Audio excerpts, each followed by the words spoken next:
Welcome to the Tech Egg. Don't get scrambled. Enjoy the video. In this video, I will explain how to play Fortnite on PC with a controller. First, connect your controller to your PC. You can use a USB cable for a wired connection or Bluetooth for wireless play. Next, ensure your controller drivers are up to date for the best experience. Once connected, launch Fortnite and navigate to the game's settings. Finally, verify that your controller is properly recognized and enabled within the Input Settings menu. This ensures the game registers your inputs correctly. Now, let's optimize your in-game settings. Adjust your look sensitivity and aim down sight sensitivity to find what feels most comfortable and precise for you. Experiment with different controller dead zone settings. A smaller dead zone can reduce stick drift.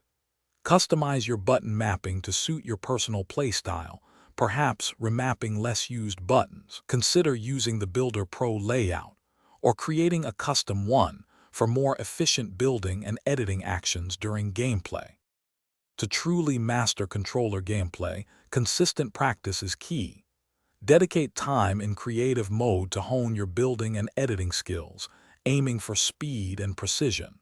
Learn to utilize movement techniques effectively, such as strafing and jumping, to make yourself a harder target. Improve your aim by practicing against bots or in dedicated aim training maps. Also, understanding weapon bloom and recoil patterns will significantly enhance your accuracy in combat situations. For competitive play, maintaining consistent practice is crucial to keep your skills sharp and reaction times fast. Watch professional Fortnite players to learn advanced strategies, rotations, and building techniques. Effective communication with your teammates in duos or squads is vital for coordinated pushes and defense. Finally, staying calm under pressure and making quick, informed decisions during intense moments will give you a significant edge in competitive matches. Thanks for watching. Consider subscribing if I helped unscramble your problems.